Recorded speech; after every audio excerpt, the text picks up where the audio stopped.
அன்பு இறை மக்களே, ஆண்டவர் இயேசுவின் நாமத்தினாலே நம்முடைய தியானத்திற்கு அன்போடு உங்களை அழைக்கிறோம். குறிப்பாக எந்த காலங்களிலே நாம் பிரவேசித்து விட்டோம். எந்த காலங்களிலே பிரவேசித்து ஏறக்குறைய புதன், வியாழன், வெள்ளி, சனி 4 நாட்கள் முடிந்து இது 5வது நாள். ஆக இந்த 4 நாட்களிலே எந்த கால தியானங்களை நாம் எவ்விதமாய் மேற்கொண்டு வருகிறோம் என்பதை நாம் அலசி பார்ப்போம். முதலாவதாக நம்மை நாம் வெறுக்க வேண்டும் என்ற லெந்து காலத்தின் செய்தி. 2வது, நம்மை ஆராய்ச்சி செய்ய வேண்டும், நாம் யார் என்பதை உணர வேண்டும். 3வது, கர்த்தரிடம் திரும்ப வேண்டும். இந்த காரியத்தோடு லெந்து நாட்களை நாம் கடந்து வருவோம். இன்றைய நாள் சிந்தனைக்கு செல்வதற்கு முன்னதாக தலையிலே தாத்தி ஜெபிப்போம். எங்கள் பரிசுத்தமும் இரக்கமும் அன்பும் நிறைந்த நல்லாண்டவரே, இந்த அருமையான லெந்து காலத்தின் முதல் ஓய்வு நாளுக்காக நன்றியோடு ஸ்தோத்திரிக்கிறோம் சாமி. ஆண்டவரே, அவருடைய சிந்தனைகள், எங்கள் செயல்பாடுகள் யாவும் உமக்கேற்றவைகளாய் அமைய நிற்கிறவைதான். லெந்து காலங்களை நாங்கள் சிறப்பான முறையில் பயன்படுத்த, எங்களால் இயன்ற வரையிலே உண்மையோடும் உத்தமத்தோடும் ஜீவிக்க, பிறருக்கு உதவ, பிறரோடு இனிமையாய் நல்ல விதத்திலே பழக, பேச அருள் தர வேண்டுமா ஜெபிக்கிறோம். செய்தி கேட்க போகின்ற அத்தனை நல்ல உள்ளங்களுக்காக நன்றி செலுத்துகிறோம். என் தேவ கிருபை ஒவ்வொரு பிள்ளைகளையும் பத்திரமாய் இந்த லெந்து காலங்களிலே பாதுகாக்கட்டும். லெந்து காலங்களிலே அவரவர்கள் தனக்கு இஷ்டமானதை சிந்திக்காதபடி தேவனுக்கு ஏற்றவைகளையே சிந்தித்து உமக்கு அடுத்த காரியங்களை செயல்படுத்த கிருபைதான். எல்லா பிள்ளைகளையும் ஆசீர்வதி. மீட்பர் இயேசுவின் ஜெபிக்கிறோம் நல்ல பிதாவே, ஆமீன் ஆமீன். தேவநாமத்துக்கு துதி உண்டாக.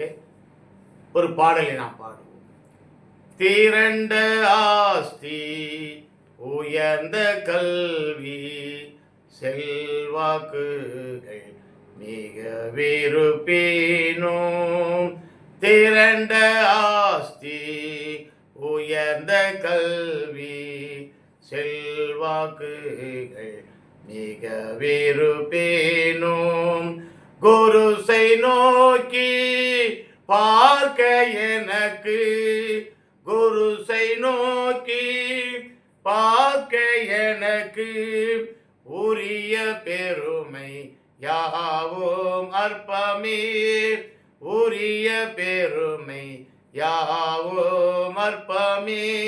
விந்தை கேறு தேசு ராஜா, உந்தன் சிலுவையின் மேன்மை, உந்தன் சிலுவையின் மேன்மை. மிக அருமையான பாடல்.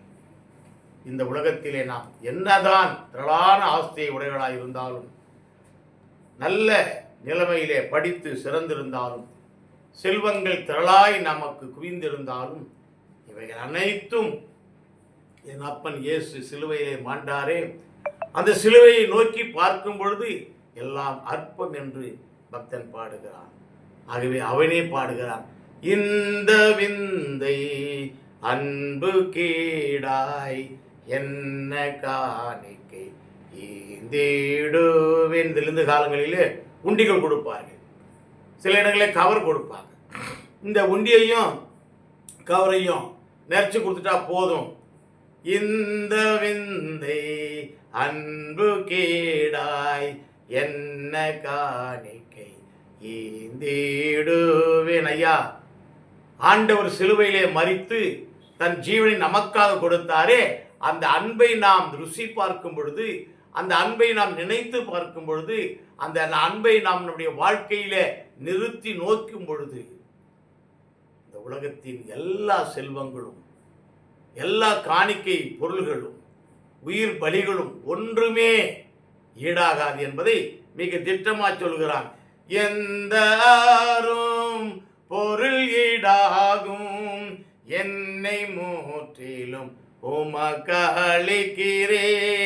விந்தை கேறு தேசு ராஜா, உந்தன் சிலுவையின் மேன்மை, உந்தன் சிலுவையின் மேன்மை. இந்த அருமையான லெந்து காலங்களிலே நாம் கொடுக்க வேண்டியது நம்மை கொடுக்க வேண்டும். எதை பொருளை, உலக பொருள்களை நாம் எதை கொடுத்தாலுமே, எதை விட்டாலுமே சரியில்லை. ஆனால் பக்தன் அழகா பராமரி, என்னை முற்றிலும் உமக்கு அளிக்கிறேன். ஆகவே இந்த முற்றிலும் அளித்தல் என்கிற காரியம் நம்முடைய வாழ்க்கையில காணப்பட வேண்டும். கர்த்ததாமே நம்மை ஆசீர்வதித்து அவருடைய வார்த்தைகளுக்குள்ளாக கடந்து செல்ல கிருபை பாராட்டுவாராக. அன்பு உடன்பிறப்புகளே, அன்பு நண்பர்களே, நாம் சிந்திக்கு கொடுத்த தலைப்பு புறம் தள்ளப்பட்டவர்களோடும் விளிம்பு நிலையில் உள்ளவர்களோடும் இருத்தல். ஒரு நல்ல ஒரு தலைப்பு என்று நான் கருதுகிறேன். புறம் தள்ளப்பட்டவர்கள், அதற்கு அடுத்தபடியாக விளிம்பு நிலையில் உள்ளவர்கள், இவர்களோடு நாம் இருத்தல். என் அப்பன் இயேசு இந்த உலகத்திலே சுற்றி திரிந்த பொழுது புறம் தள்ளப்பட்டவர்களோடும், அதாவது விளிம்பு நிலையிலே, வாழ்க்கையிலே அந்த ஓரத்திலே, எட்ஜ் ஆஃப் த லைஃப் என்று சொல்றாங்களே, இந்த ஓரத்தில் தவறுன கீழே விழுந்து மரணம் தான், அப்படிப்பட்ட நிலைமையில் இருப்பவர்களோடும் நம்முடைய வாழ்வு அல்லது இருத்தல் அல்லது நம்முடைய பிரசன்டேஷன் எவ்விதமாக இருக்கிறது என்பதை தான் இந்த தலைப்பு நமக்கு மிக தெளிவாய் சொல்லுகிறது. ஆகவே இன்றைய நாளிலே தலைப்பு, அருமையான தலைப்பை சிந்திக்க போகிற நாம், புறம் தள்ளப்பட்டவர், விளிம்பு நிலையில் உள்ளவர்கள், இவர்களை நாம் எவ்விதமாய் நம்முடைய வாழ்க்கையிலே சந்திக்கின்றோம். இன்றைய சமுதாயத்திலே சிலரை கூட்டத்திலே இல்லாதபடி பிரிக்கிறார்கள். சமுதாயம், சமூகம் என்று சொல்கின்ற பொழுது சில கூட்டத்தை ஒதுக்கி விடுகிறார்கள், அதை புறந்தள்ளுகிறார்கள். சாதியை காட்டி, இவன் இந்த சாதி, இவன் இந்த ஜாதி, இவன் உயர்ந்த ஜாதி, இவன் கீழ் ஜாதி, இவன் மேல் ஜாதி என்று சொல்லி ஜாதியை காட்டி புறந்தள்ளுகிறார்கள். மொழியை காட்டுகிறார்கள், இவரை இந்த மொழியை பேசுகிறான் என்று மொழியை காட்டி புறந்தள்ளுகிறார்கள்.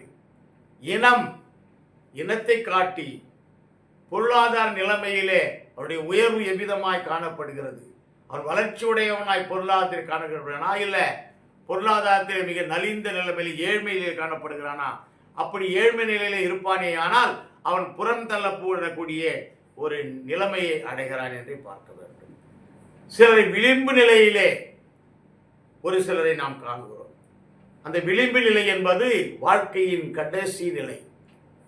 உதாரணமாக சிறுவருடைய கொத்தடிமை, சிறுவருடைய கொத்தடிமைகளை விளிம்பு நிலை என்றே நாம் சொல்லலாம். பாலியல் தொழில் செய்கிறவர்கள், அவர்கள் அதுதான் முடிஞ்சு போச்சாடு வாழ்க்கையே. தள்ளப்படுகிறார்கள், இந்த தொழில் தான் நீங்க செய்யணும், இது செய்தால் தான் உங்களுக்கு வருமானம் இல்லை என்று தள்ளப்படுகிறார்கள். இந்த பாலியல் சுரண்டல்கள், இந்த சமுதாயத்திலே புறம் தள்ளப்படுகின்றவர்களும் வாழ்க்கையின் விளிம்பில் இருக்கின்றவர்களும் ஏராளமாக இருக்கிறார்கள். இப்படிப்பட்டவர்கள் மத்தியிலே கிறிஸ்தவர்களாகிய நாம் எதை நாம் பார்க்கிறோம்? நன்றாக சிந்திக்க வேண்டும். நாம் சந்தித்திருக்கின்ற எத்தனையோ லெந்து காலங்களிலே இந்த லெந்து காலம் ஒன்றுதான். ஆகவே இந்த 40 நாட்கள் அல்லது 46 நாட்கள், இந்த நாட்களிலே நாம் எவ்விதமாய் செயலாற்ற போகிறோம்? சாதியத்தை நினைத்து, பொருளாதாரத்தை நினைத்து, அல்லது வேறு வித காரியங்களை நினைத்து நாம் நம்முடைய வாழ்க்கையை கெடுத்துக் கொள்கிறோமா? அல்லது விசுவாச வாழ்க்கையிலே ஊன்றியவர்களாய் விளிம்பு நிலையிலே உள்ளவர்களையும் தூக்கி எடுக்க முயற்சிக்கிறோமா? சிந்திப்போம். ஆனால் இதுவரையிலே நாம் எவ்விதமான காரியங்களிலே செயல்பட்டிருக்கிறோம்? நாம் யோசித்து பார்க்க வேண்டும். நமக்கு பிறன் யார் என்பதை நாம் குறித்து கொள்ள. இந்த லெந்து நாள் அதுக்குத்தான் நமக்கு கொடுக்கப்பட்டிருக்கு. இந்த லெந்து காலங்களிலே ஆலயத்திற்கு செல்வது சால சிறந்தது, வேண்டாம் என்று சொல்லவில்லை. உபவாசம் இருப்பது சால சிறந்தது, வேண்டாம் என்று சொல்லவில்லை. பணத்தை ஆலயத்தில் கொடுப்பது வேண்டாம் என்று. ஆகவே இவைகள் எல்லாம் தேவை. இவைகளுக்கு அப்பால் நாம் இந்த லெந்து காலங்களிலே எனக்கு பிறன் யார் என்பதை நாம் சிந்திக்க வேண்டும். எந்த அளவிற்கு வாழ்க்கையிலே புறம் தள்ளப்பட்டிருக்கிறான்? நான் பார்க்கின்ற அந்த மனிதன், நான் பார்க்கின்ற அந்த பெண் அல்லது ஆண் எந்த அளவிற்கு முன்னேறி இருக்கிறார்கள் தன்னுடைய வாழ்க்கை என்பதை நாம் சிந்திக்க அழைக்கப்பட்டிருக்கிறோம். உள்ளபடியே கிறிஸ்தவர்களுக்கு ஒரு சவாலான தலைப்பாகத்தான் இது இருக்கிறது. எத்தனையோ விழாக்களை நாம் அனுசரிக்கிறோம். குறிப்பாக இந்த ஆண்டு நாம் அனுசரிக்கிற இந்த லெந்து காலங்கள் பிறருக்கு பயனுள்ளதை, பிறருக்கு உபயோகமானதை செயல்படுத்த உள்ளபடியே இந்த நாட்களை நாம் பயன்படுத்துகிறோமா சிந்தித்து பார்க்க வேண்டும். கிறிஸ்தவர்களாகிய நாம் நம்முடைய நிலைமை எப்படி இருக்கிறது என்று சிந்திக்க வேண்டும். ஆதியிலே 1914ஆம் ஆண்டு ஜூலை மாதம் 8ஆம் தேதி ஒருவர் பிறந்தார். அவர் பெயர் பால் பிராண்ட் என்று சொல்லக்கூடிய ஒரு உன்னதமான மனிதர் பிறந்தார். ஒரு கிறிஸ்தவர் பிறந்தார். ஆண்டவரை ஏற்றுக்கொண்டவர் பிறந்தார். ஆண்டவருக்கு அடியவர் பிறந்தார். 1914 பிறந்த அவர் வளர்ந்து ஒரு மருத்துவராக மாறினார். மருத்துவ தொழிலை செய்யும்படியாக தெரிவு செய்யப்பட்டார். அது மாத்திரமல்ல, அறுவை சிகிச்சையிலே அவர் முதுகலை பட்டமும் பெற்றார். பால் பிராண்ட் என்று சொல்லுகிறவர் பெற்றுவிட்டு அந்த மனிதன் கொல்லிமலையிலிருந்து நேராக தமிழ்நாட்டுக்கு வந்தார். தமிழ்நாட்டிற்கு வந்து இங்கே இருக்கின்ற தொழுநோயாளிகளுக்கு முழு நேர பணியாளராய் மருத்துவராய் மாறினார். அல்லேலூயா! இதுதாங்க ஆண்டவர் சொல்கிற புறம் தள்ளுதல். வாழ்க்கையிலே ஒதுக்கி வைக்கின்றார்களே அவர்களை அணைத்துக் கொள்வது, இதுதாங்க புறம் தள்ளப்பட்ட மக்களை சேர்த்துக் கொள்ளுதல். இந்த பால் பிராண்ட் என்று சொல்லக்கூடிய அந்த மனிதர் தொழுநோயாளிகள் மத்தியிலே வேலை செய்து அநேக மக்களை அவர்கள் குணமாக்குகின்ற ஒரு செயலை நாம் பார்த்தோம். ஆகவே பால் பிராண்டை நமக்கு முன்மாதிரியாக வைத்துக் கொள்வோம். இந்த பக்கத்தில் அன்னை தெரேசா அம்மையார் நினைக்கும் பொழுதே கைவிடப்பட்ட குழந்தைகள், கைவிடப்பட்ட பெண்கள், வேலையில்லாமல் இருக்கின்ற, ஊதியம் இல்லாமல் இருக்கின்ற பெண்கள், அடிப்படையிலே விளிம்பு நிலையிலே காணப்படுகின்ற குழந்தைகள், இவைகளை தான் நமக்கு ஞாபகத்துக்கு வருது. இவர் எல்லாத்தையும் சேர்த்தார். எல்லாத்தையும் சேர்த்து அரவணைத்து தன் வாழ்நாளின் இறுதி வரையிலே பாடுபட்டார். இதுவல்லவோ கிறிஸ்துவத்தின் உண்மை நிலை. இன்று கிறிஸ்தவர்கள் என்று சொல்லி மார்த்தட்டி கொண்டிருக்கிறோமே. இன்று நான் கிறிஸ்தவன், கிறிஸ்தவ போதகன், கிறிஸ்தவ ஊழியன், கிறிஸ்தவத்தின் தலைமையாய் இருக்கின்றவன், கிறிஸ்துவத்திலே ஊறியவன், கிறிஸ்துவத்தில் இத்தனை ஆண்டுகள் நிலைத்திருக்கிறேன், இந்த ஆலயத்திலே நான் உயர்ந்த நிலைமையில் என்று சொல்லிக் கொண்டிருக்கிறேன். எனக்கு அருமையான சகோதரனே, சகோதரியே, நன்றாக சிந்தித்துப்பார். பால் பிராண்ட் தன்னுடைய வாழ்க்கையிலே ஒதுக்கினார். அன்னை தெரேசா தன்னுடைய வாழ்க்கையை முழுமையாய் அர்ப்பணித்தார். இவ்விதமாக வேதத்திலே அநேக மக்கள் சுட்டி காட்டப்படுகிறார்கள்.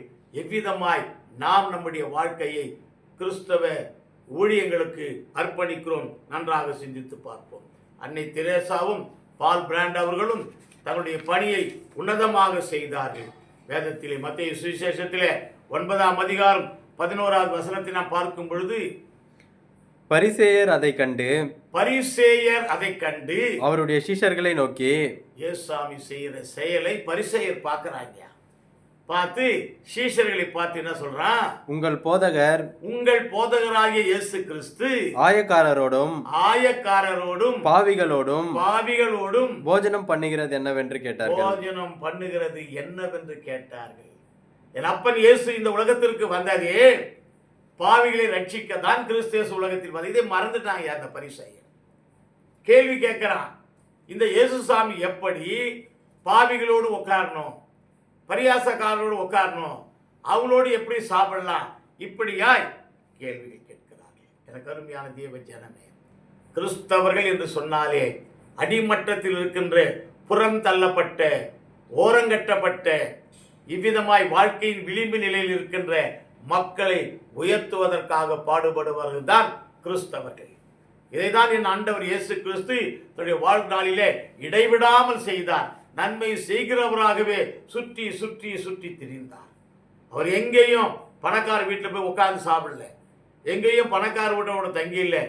ஏழைகள் மத்தியிலே ஏழையாய் தன்னை முழுவதுமாய் அர்ப்பணிக்கின்ற ஒரு நல்ல அன்பாளராய் அவர் காணப்பட்டார்.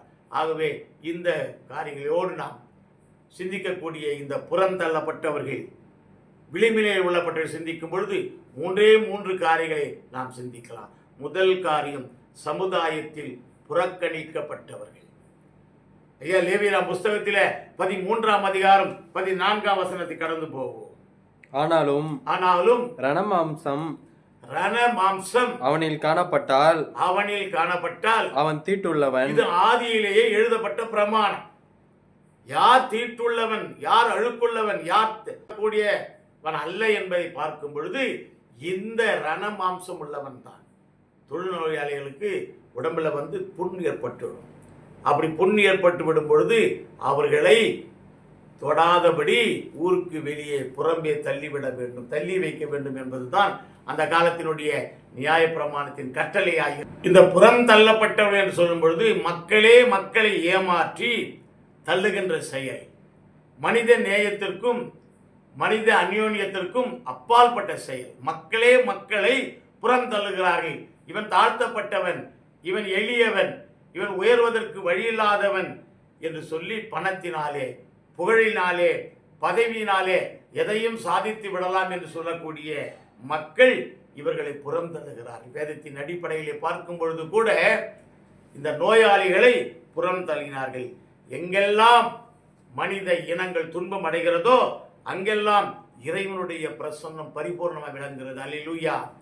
இயேசுசாமி கூட அங்கே அதிகமாய் காணப்பட்டார். அதே ஆமோஸ் புஸ்தகத்திலே 9ஆம் அதிகாரம் 7ஆம் வசனத்தை கடந்து போகும் பொழுது, இஸ்ரவேல் புத்திரரே நீங்கள் எனக்கு, இந்த இடத்திலே எல்லாரும் சொல்றாங்க அவர் வந்தது இஸ்ரவேல் மக்களுக்கு மட்டும்தான் வந்தாரு, இல்ல யூத குலத்துல மட்டும்தான் வந்தாரு, இஸ்ரேல் நாட்டுக்கு மட்டும்தான் வந்தாரு. இல்ல, அகில உலகத்திற்கும் அவர் ஆண்டவர் என்பதை இங்கே அழகாக சொல்லப்படுகிறது. படிங்க. நீங்கள் எனக்கு எத்தியோப்பியரின் புத்திரரை போல இருக்கிறீர்கள் அல்லவோ என்று. இஸ்ரவேலராகிய நீங்கள் எத்தியோப்பியன் புத்திரரை போல இருக்கிறீர்கள் என்று கர்த்தர் சொல்கிறார்.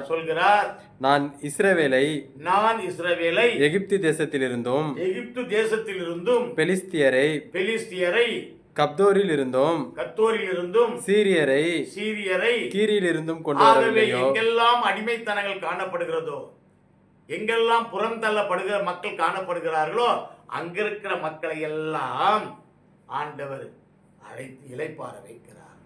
அதான் லேவியராம் புஸ்தகத்தில் 13ஆம் அதிகாரம் 14வது வசனத்தில் ராவணம் உள்ளவர்களை பார்க்கிறோம்.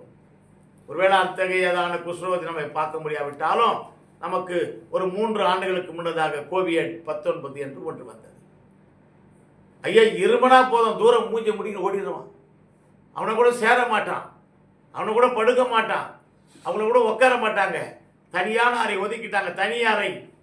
மருத்துவர்கள் கைவிடப்பட்ட நிலைமை இதாங்க புறந்தள்ளப்படுகிறது.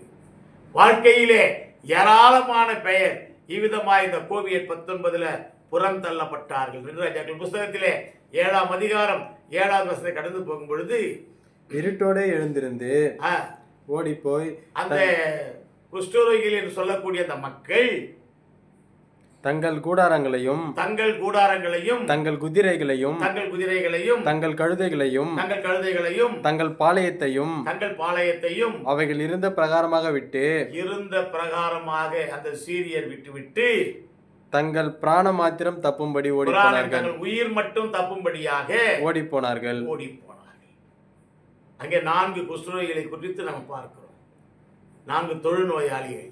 இந்த 4 தொழிலாளிகளும் இவர்கள் ராஜாவை மீட் பண்ணிட்டு ஏதாவது சாப்பிட்டு போலான்னு வராங்க. வர்ற வழியில இந்த சீரியரின் இராணுவ கூடாரங்களை பார்க்கிறார்கள். அதில் உள்ளே நுழையும் பொழுது என்னப்பா, அதுக்கு முன்னாடி நீங்க அந்த வாசத்தை எல்லாம் வாசித்து பார்த்தீங்கன்னா அழகா தெரியும்.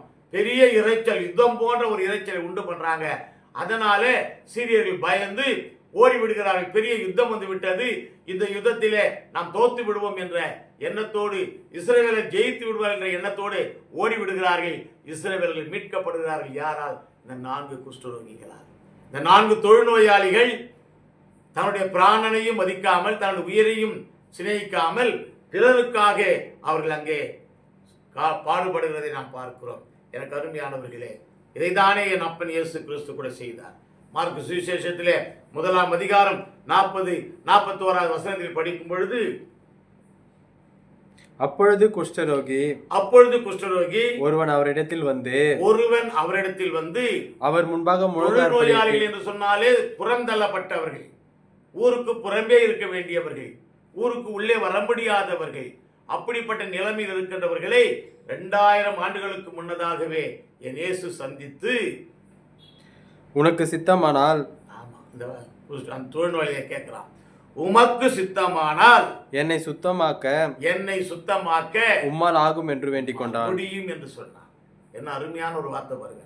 உமக்கு சித்தமானால், அவருக்கு சித்தம் இல்லாமல் இல்லை, எல்லாம் அவருக்கு சித்தம்தான். அவருடைய சித்தத்தின்படி தான் இந்த உலகத்திற்கு வந்தார், பாடுகளை ஏற்றுக்கொண்டார்.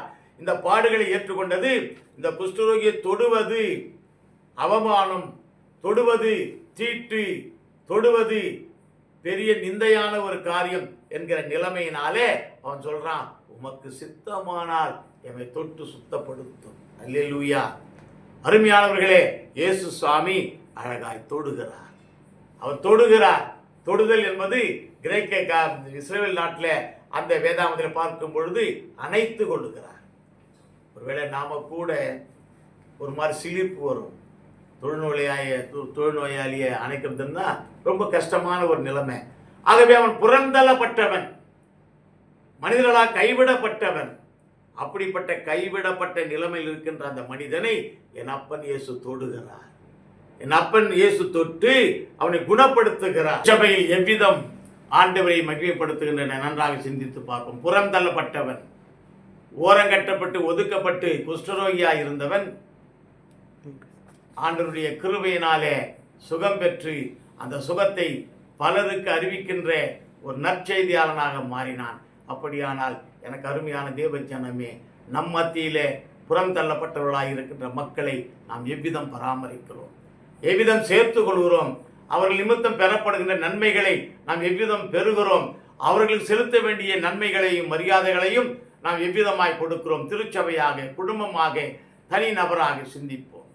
ஆகவே முதலாவதாக சமுதாயத்திலே புறந்தள்ளப்பட்டவர்கள் நிலைமை, அவர்கள் நிலைமை நிமித்தமாய் கர்த்தர் மகிமை அடைகிறார். நீங்களும் நானும் கூட கர்த்தருடைய மகிமைக்காய் பாடுபடுவோம், செயல்படுவோம். இரண்டாவது காரியம், சமுதாயத்திலே ஓரங்கட்டப்பட்டவர்கள். முதலாவதாக சமுதாயத்திலே புறம் தள்ளப்பட்டவர்கள், இரண்டாவது சமுதாயத்திலே ஓரம் கட்டப்பட்டவர்கள். சமுதாயத்தில் ஓரம் கட்டப்பட்டவர்கள் என்று சொன்னால் ஆதி முதல் இன்று வரையிலே, குறிப்பாக என்று சொல்லும் பொழுது கோபித்துக் கொள்ளக்கூடாது, பெண்கள் தான் அதிகமாய் பாதிக்கின்ற ஒரு நிலைமையை அடைந்து கொள்ளுகிறார்கள். இந்த பெண்கள் தான் சமுதாயத்திலே ஓரங்கட்டப்பட்டவர்களாய். நீங்க வானா எஸ்தர் 4ஆம் அதிகாரம் 15ஆம் வசனத்திற்கு நாம் கடந்து செல்லுவோம். அப்பொழுது எஸ்தர் மொர்தெகாயை நோக்கி, தன்னுடைய சகோதரனை நோக்கி சொல்கிறாள், நீர் போய் சூசானில் இருக்கிற யூதரை எல்லாம் கூடி வர செய்து 3 நாள் அல்லும் பகலும் புசியாமலும் குடியாமலும் இருந்து கர்த்தருக்காக, ஒரு நல்ல மக்களுக்காக, மக்களின் விடுதலைக்காக, இஸ்ரவேல் மக்களுடைய பெருமை காரியத்திற்காக அந்த அருமையான எஸ்தர், அந்த பெண், சமுதாயத்தால் ஓரங்கட்டப்பட்ட பெண், தள்ளி வைக்கப்பட்ட பெண், பெண் என்ற ஒரு நிலைமையிலே தாழ்வாக நினைக்கப்பட்ட அந்த பெண் அங்கே சொல்லுகிறாள், நீங்க போயிட்டு 3 நாள் இஸ்ரவேலில் இருக்கிற அனைத்து பேரையும் கூட்டி உபவாசம் இருக்க செய்யுங்கள் என்று சொல்கிறார். 17ஆம் வசனம் படிங்க. அதிலேயே அப்பொழுது மொர்தெகாய் புறப்பட்டு போய் எஸ்தர் தனக்கு கற்பித்தபடியெல்லாம், எஸ்தர் என்கிற அந்த பெண்மணி கற்பித்தபடியெல்லாம் செய்தான். நம்முடைய வாழ்க்கையிலே கூட ஓரங்கட்டப்பட்டவர்கள் என்று சொல்லி ஒதுக்கி விடாதபடி அவர்கள் நன்மைக்கு ஏதுவான காரியங்களை செய்ய சொல்லும் பொழுது அதை நாம் செய்ய வேண்டும், செயல்படுத்த வேண்டும். எஸ்தருடைய துணிச்சல் பாராட்டத்தக்கதான ஒரு துணிச்சல், விடுதலை உணர்வு பாராட்டத்தக்கதான ஒரு உணர்வு. அது மாத்திரமல்ல, தன் ஜனத்திற்காக தன்னையும் அவள் தியாகம் செய்கின்ற ஒரு நிலைமையில் இருந்தால் ஓரங்கட்டப்பட்ட பெண் எவ்விதமாய் தன் ஜனத்திற்காக, தன் இனத்திற்காக, தன் மக்களுக்காக, தன் ஜாதிக்காக, தன்னுடைய சமுதாயத்திற்காக எவ்விதமாய் உழைக்கிறாள் என்பதை நாம் பார்க்க வேண்டும். இந்த உலகத்திலே எந்த நிலைமையிலே ஓரங்கட்டப்பட்டிருந்தாலும் புறம் தள்ளப்பட்டிருந்தாலும் அவர்களால் நற்காரியங்கள் இந்த சமுதாயத்திற்கு ஏற்படுகிறது என்பதை மறந்துவிடவே கூடாது. ஆகவே இந்த பெண்ணானவள் என்று சொல்லி இவளை இகழ்ந்து தள்ளிட்டாங்க. ஆனால் அவளோ தான் பெண் அல்ல, ஒரு விடுதலையின் வீராங்கனை, இஸ்ரவேல் மக்களுக்கு விடுதலையை பெற்றுத் தருகின்ற ஒரு பெரிய வீராங்கனை என்று சொல்லி அநேக மக்களுக்கு உபகாரியாய் அவள் சமுதாயத்திலே காணப்பட்டால், அதன் பிறகு தன்னுடைய வாழ்க்கையை பார்க்கும் பொழுது அரசனால் அங்கீகரிக்கப்பட்டு பெண் என்று ஓரங்கட்டப்பட்ட அந்த எஸ்தர் அரசனால் அங்கீகரிக்கப்பட்டு அவள் ராணியாக மாறுகிறாள் என்று பார்க்கிறோம். நம்முடைய வாழ்க்கையில கூட அநேக இடங்களிலே நாம் தவறுகள் செய்கிறோம். எவ்விதமாய் தவறுகள்? சமுதாயத்திலே ஓரங்கட்டப்பட்டவர்கள் என்று சொல்லி இந்த பெண்களிடத்திலே தகராறு செய்து கொண்டிருக்கிறோம். குடும்பத்திலே ஒற்றுமையில் இல்லை, விட்டு கொடுத்தல் இல்லை, நான் தான் பெரியவன் என்கிற ஒரு எண்ணத்தோடு நாம் வாழ்ந்து கொண்டிருக்கிறோம். இவைகள் தவிர்க்கப்பட வேண்டும் என்பதுதான் இந்த ஓரங்கட்டப்பட்ட நிலைமையில் இருக்கிற சமுதாயத்தில் இருக்கிற இந்த பெண்களை வாழ்க்கையிலே உயர்த்த வேண்டும், அவளை போற்ற வேண்டும் என்ற கருத்தோடு தான் இந்த இடத்திலே சொல்லப்படுகிற காரியங்கள். மூன்றாவதாக சமுதாயத்தால் ஒதுக்கப்பட்டவர்கள், முதலாவதாக சமுதாயத்தால் புறக்கணிக்கப்பட்டவர்கள், இரண்டாவது சமுதாயத்தால் ஓரங்கட்டப்பட்டவர்கள், மூன்றாவது சமுதாயத்தால் புறக்கணிக்கப்பட்டவர்கள். யோவான் சுவிசேஷத்திலே 4ஆம் அதிகாரம் 9ஆம் வசனம் கடந்து போவோம். யூதர்கள் சமாரியருடனே சம்பந்தம் களவாதானவர்களாயபடியால் சமாரிய ஸ்திரீ அவரை நோக்கி நீர் யூதனாய் இருக்க சமாரிய ஸ்திரீயாகிய என்னிடத்தில் தாகத்துக்கு தாய் என்று எப்படி கேட்கலாம்? எனக்கு அருமையானவர்களே, சமுதாயத்தால் ஒதுக்கப்பட்டவர்கள் தான் கீழ்த்தரமாய் இருக்கக்கூடிய நிலைமையில் இருக்கக்கூடிய பெண்கள் என்ற நிலைமையிலே இந்த அருமையான சமாரிய பெண், அந்த பெண்ணை சந்திக்கின்ற கடவுள், அந்த கிணற்றண்டையில் சந்திக்கின்ற இறைவன், அந்த நிலவே நமக்கு எல்லாருக்குமே தெரியும். அந்த நிகழ்ச்சி அதிகமாக தெரியும், அதிகமாக படிச்சிருப்போம். ஆனால் இங்கே என்ன சொல்றான்னு சொன்னா, அந்த பெண் ஆண்டவரை நோக்கி என்ன சொல்றான்னு சொன்னா, நான் எவ்விதமாய் உங்களுக்கு உதவி செய்ய முடியும்? ஏனென்று சொன்னால் என்னுடைய நிலைமை தாழ்ந்த நிலைமை, நீங்கள் உயர்ந்த நிலைமை. சமாரிய பெண், நீங்கள் யூத ஆண். யூதர்கள் என்பவர்கள் பெரியவர்கள், உயர்ந்தவர்கள். சமாரிகள் என்பவர்கள் தாழ்ந்தவர்கள், தாழ்நிலையில் இருக்கின்றவர்கள். ஆகவே ஜாதியிலே ஏற்றத்தாழ்வை ஒதுக்கப்பட்டவர்கள் சமுதாயத்திலே காணப்படுகிறது. இந்த சமுதாயத்தால் ஒதுக்கப்பட்டவர்கள் ஜாதியால் ஏற்றத்தாழ்வோடு ஒதுக்கப்படுகிறார்கள். அதே அதிகாரத்திலே 28, 29 வசனம் கடந்து போகும் பொழுது, அப்பொழுது அந்த ஸ்திரீ தன் குடத்தை வைத்துவிட்டு இருங்க, அப்புறம் படிக்கலாம். மிக அருமையான ஒரு செயல்பாடு.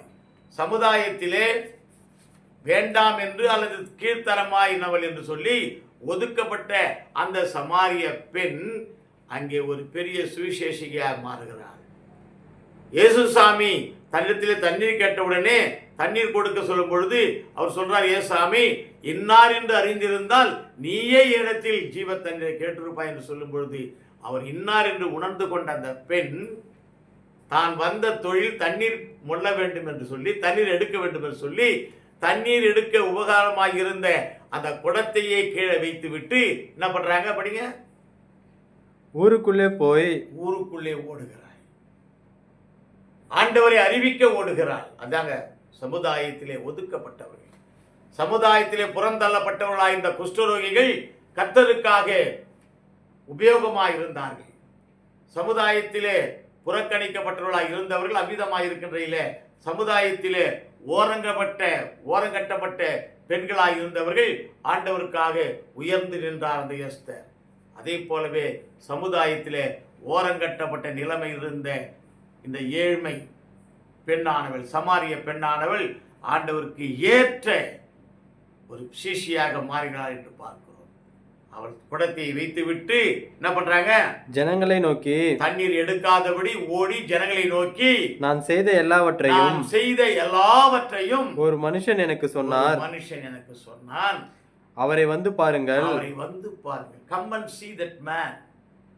He's a great man, wonderful man. அவர் செய்த பெரிய அற்புதங்களை நீங்க வந்து பாருங்க. என் வாழ்க்கையிலே ஒரு மாற்றத்தை உண்டு பண்ணினார். எனக்கு அருமையானவர்களே, இந்த லிந்து காலங்கள் மாற்றத்தை உருவாக்குகின்ற நாட்களாய் நமக்கு அமைய வேண்டும். பாரதி சொன்னான், சாதிகள் இல்லையடி பாப்பா. பாரதி சொன்னான், ஜாதிகள் இல்லையடி பாப்பா என்று சொன்னான். ஆனால் இன்று சமுதாயத்திலே சாதிகள் மலிந்து காணப்படுகிறது, மறைவாய் இருக்கிறது என்று கூட சொல்லவில்லை, வெளிரங்கமாகவே காட்டப்படுகிறது. இன்று அரசியலிலே சாதிகள் தலை தோங்கி நிற்கிறது. இது திருச்சபையிலே ஜாதிகள் எக்காலமாய் சிரித்து கொண்டிருக்கிறது. சமுதாயத்திலே ஜாதிகள் உயர்ந்த நிலைமையில் காணப்படுகிறது. எனக்கு அருமையானவர்களே, இவைகள் எல்லாம் பின்னுக்கு தள்ளப்பட வேண்டியவைகள், இவைகளெல்லாம் ஓரங்கடப்பட்டவனி. இன்னைக்கு மக்களிடத்தில் பெண்கள் ஓரங்கட்டப்படுகிறார்களே, அந்த இடத்திலே ஜாதிகள் ஓரங்கட்டப்பட வேண்டும். சமுதாயத்திலே புறக்கணிக்கப்பட வேண்டும் என்று தொழிலாளிகள் சொல்றாமே, அப்படி அல்ல. ஜாதிகளும் ஏற்ற தாழ்வுகளும் பண உயர்வுகளும் பண முதலைகளும் பண மோகமும் பதவி மோகமும் பெருமையும் இச்சையும் புறம் கட்டப்பட வேண்டும், ஒதுக்கப்பட வேண்டும். சமுதாயத்தில் ஒதுக்கப்பட வேண்டும், புறக்கணிக்கப்பட வேண்டும், ஓரங்கட்டப்பட வேண்டும், ஒதுக்கப்பட வேண்டும். எவை ஒதுக்கப்பட வேண்டும்? இந்த கீழ்த்தன்மை, கீழ்மையான ஜாதி கொடுமை. ஆகவே இவைகள் எல்லாம் ஒழிக்கப்பட வேண்டும் என்பதுதான் இந்த நாட்டினுடைய தலைப்பே. அதுதான் புறக்கணிக்கப்பட்ட மற்றும் ஓரங்கட்டப்பட்ட மக்களுடன் இருத்தல் என் ஆண்டவராகிய இயேசு கிறிஸ்து. முடிவாக நாம் பார்க்கிறோம், இந்த புறக்கணிக்கப்பட்டு யார் யார் ஒதுக்கப்பட்டிருக்கிறார்களோ, யார் யார் ஓரங்கட்டப்பட்டிருக்கிறார்களோ, யார் யார் புறக்கணிக்கப்பட்டிருக்கிறார்களோ அவர்களிடத்தில்தான் இயேசு சாமி உலாவினார், உண்டார், உறங்கினார், தங்கினார், தாபரித்தார்.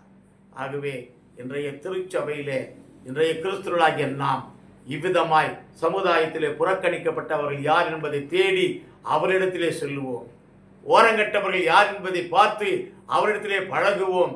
ஒதுக்கப்பட்டவர்கள் யார் என்று சொல்லி அவர்களை உயர்த்த, அவர்களை நாம் சேர்ந்து வாழ முயற்சி செய்வோம். இவ்விதமாய் நாம் செயல்படுத்தும் பொழுது நம்மை ஆண்டவர் ஆசீர்வதிக்கிறார். இந்த சமுதாயத்திலே புறக்கணிக்கப்பட்டவர்கள் என்று ஒருவர் இல்லை, இந்த சமுதாயத்திலே ஓரங்கட்டப்பட்டவர்கள் என்று ஒருவர் இல்லை, இந்த சமுதாயத்திலே விளிம்பு நிலையில் இருக்கின்றவர் ஒருவர் இல்லை, ஒதுக்கப்பட்டவர் இல்லை என்கிற ஒரு புனிதமான ராஜ்யத்தை உருவாக்க இந்த லெந்து காலையில் நாம் பயன்படுத்துவோம். கர்த்தர் நம்மை ஆசீர்வதிப்பாராக. தலையில் தாழ்த்தி ஜெபிப்போம். நல்ல ஆண்டவரே, இந்த அருமையான நேரத்திற்காக நன்றிகளை ஸ்தோத்திரிக்கிறோம் சாமி.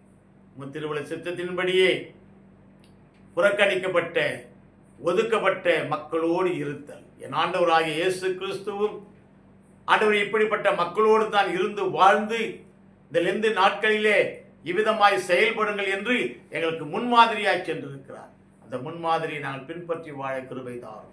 நாங்களும் யார் யார் ஓரங்கட்டப்பட்டிருக்கிறார்களோ, யார் யார் புறம் தள்ளப்பட்டிருக்கிறார்களோ, யார் யார் ஒதுக்கப்பட்டிருக்கிறார்களோ அவர்களை நேசித்து அன்பால் அவர்கள் ஏற்றுக்கொண்டு எங்கள் வாழ்க்கையை புனிதமாக்கிக் கொள்ள கிருபை தாரும். மீட்பர் இயேசு என்பதை ஜெபிக்கிறோம் நல்ல பிதாவே, ஆமீன். தேவனுடைய இரக்கமுள்ள கிருபைக்கும் பராமரிப்புக்கும் நம் யாவரையும் அர்ப்பணம் ஜெபிக்கிறோம். பிதா, குமாரன், தூயாவின் ஆசீர்வாதம், வழிநடத்துதல், தெய்வீக சமாதானம் நம் யாவரோடும் செய்தி கேட்ட அத்தனை நல்ல உள்ளங்கள் நிலைத்திருந்து நிர்வாண நிம்மதி ஆசீர்வாதத்தை என்றென்றும் கட்டளையிடுவதாக. ஆமீன், ஆமீன். God bless you.